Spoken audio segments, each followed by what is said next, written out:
Hello வணக்கம். இது உங்கள் சிவி ஜோன் சொல்லணும். எப்படி இருக்கீங்க? இப்போ பார்த்தீங்கன்னா என்ன சம்பவம் அப்படின்னா, கமருதீன் வந்துட்டு அரோரா வச்சு இனி உன் பக்கமே வரமாட்டேன், நீ எனக்கு வந்து உன்னை பார்க்குறதுக்கு வில்லன் மாதிரி இருக்குது, காலையில் ஒன்று பேசுகிற, சாயங்காலம் வந்து ஒரு குண்டை தூக்கி போடுற, என்ன நினச்சிட்டு இருக்க நீ அப்படின்ற மாதிரி வந்துட்டு ஒரு பெரிய அதிர்ச்சி முடிவு எடுக்கிறாரு. பயங்கரமாக இருக்குது. அதை வந்துட்டு ஒரு 3 பேர் பேசுகிறாங்க. அதை பற்றி பார்க்கலாம். அதுக்கு முன்னாடி பார்க்குற எல்லோரும் நம்மளோட சேனலை சப்ஸ்கிரைப் பண்ணிட்டு பாருங்கள், லைக் பண்ணுங்கள், கமெண்ட் பண்ணுங்கள், ஷேர் பண்ணுங்கள். நிறைய பேர் நல்ல ஆதரவு கொடுக்குறீங்க, ரொம்ப ரொம்ப நன்றி. இப்போ வாங்க அந்த வீடியோக்குள்ளே போகலாம். ஏன்னா இன்றைக்கி ஒரு பயங்கரமான சம்பவம். காலையில் செம்மையாக பயங்கரமாக ஆரம்பிச்சு கிளைமேக்ஸ் பற்றி நான் அதிரடியாக முடிஞ்சது. வேறு மாதிரி சம்பவம். குறிப்பாக இன்றைக்கி வந்துட்டு கமருதீனுக்கு ஒரு ஷாக்கிங் டே அப்படின்னு சொல்லுவோம். ஏன்னா அவர் ஆரம்பித்த விஷயங்கள் வேறு மாதிரி, ஆனால் அவருக்கே வந்து ஆப்போசிட்டாக முடிஞ்சது தான் இங்கே ஒரு சம்பவம். ஏன்னா அரோரா இந்த மாதிரி சொல்லுவாங்கன்னு அவர் எதிர்பார்க்கவே இல்லை. எப்படி இவர் வந்துட்டு விஜய் படத்துக்கு ஒரு ஷாக்கு கொடுத்தாரோ அது மாதிரி அரோரா வந்து இவங்களுக்கு ஒரு ஷாக் கொடுத்துட்டாங்க. அது அவரால் தாங்க முடியல. என்னாச்சு ஏதாச்சு அப்படின்னா, இந்த மன்னிப்பு கேட்ட விஷயத்தை வந்து திவ்யாவே ஒத்துக்கிட்டாங்க. ஆனால் இவங்க வந்து ஒரு குண்டை தூக்கி போட்டாங்க. தப்பு. அவங்க சம்மந்தப்பட்டவங்க பேசிக்கிட்டாங்க. இவங்க வந்து அங்கே வந்து ஸ்கோர் பண்ண ஒரு விஷயத்தை பண்ணாங்க. அதில் ஒரு சம பிரச்சனை கிளம்பிச்சு. அது பெரிய சண்டையாக போச்சு. இப்போ நைட்டு வந்து பேசுகிறாங்க. என்னென்னா விக்ரம் கிட்ட சொல்கிறாரு. விக்ரம் கிட்ட வந்து இந்த மாதிரி வந்து அவள் வந்து பண்ணுறது எனக்கு துரோகம் பண்ணுற மாதிரி இருக்கும்போது, இப்போ எனக்கும் திவ்யாவுக்கும் எப்படி ஓடிட்டுருக்கு, அதை மாதிரி தாங்க நீங்களும் அவங்களும் விட்டுருங்க, இனிமேல் அப்படியே விட்டுருங்கன்றாரு. இல்லை நான் என்ன சொல்ல வரேன்னா, காலையில் வந்து என்கிட்ட நல்லா பேசினா, கார் இந்த மாதிரி விஷயங்கள்லாம் பற்றி பேசினா, அப்போ தான் வந்துட்டு சரி நம்மளும் வந்துட்டு ஓகே அப்படின்னு சொல்லிட்டு இருக்கும்போது, சாயங்காலம் வந்து வேறு மாதிரி பேசுகிறான். காலைல ஒரு மாதிரி பேசி சாயங்காலம் வந்து ஒரு குண்டு தூக்கி போகிற மாதிரி பேசினா எப்படி?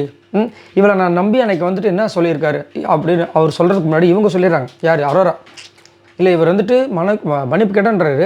ஆனால் என்கிட்ட வந்துட்டு அவங்க மார்க் பண்ணுறதுல எனக்கு சுத்தமாக பிடிக்கல, அவங்க இந்த வாரம் வெளியே போனதுக்கு வாய்ப்பு இருக்குது, போனால் நல்லாயிருக்கும், இந்த மாதிரிலாம் பேசுகிறாரு.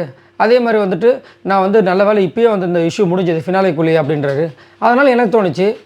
அதனால் இன்னொன்று சொல்கிறாரு, வாயை விட்டுட்டு அப்படின்றாரு. அதனால் எனக்கு தோணுச்சு இதெல்லாம் ஜென்யூனாக இருக்குது. அதனால் அவங்க கேட்டாங்க, நான் சொன்னேன் இதில் என்ன தப்பு இருக்குது அப்படின்போது நம்ம இவரே சொல்லிடுறாரு. இல்லை அரோரா, இவன் பேசுகிறத கேட்கும்போது இவன் சைட்லேருந்து பார்க்கும்போது நீ துரோகம் பண்ண மாதிரி தான் இருக்குது அப்படின்னு அவரும் சொல்லிடுறாரு.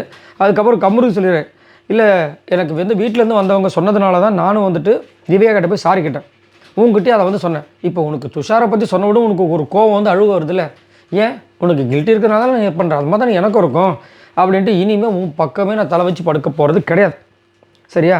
இனி நான் வரவும் மாட்டேன், சரியா? நமக்குள்ளே ஒன்றுமே கிடையாது அப்படின்னு சொல்லிட்டு போயிடுறாரு. இவங்க வந்துட்டு திரும்ப விக்ரம் சொல்லிட்டாரு, இல்லை அவன் சைட்லேருந்து பார்க்கும்போது நீ துரோகம் பண்ண மாதிரி தான் இருக்குன்னு.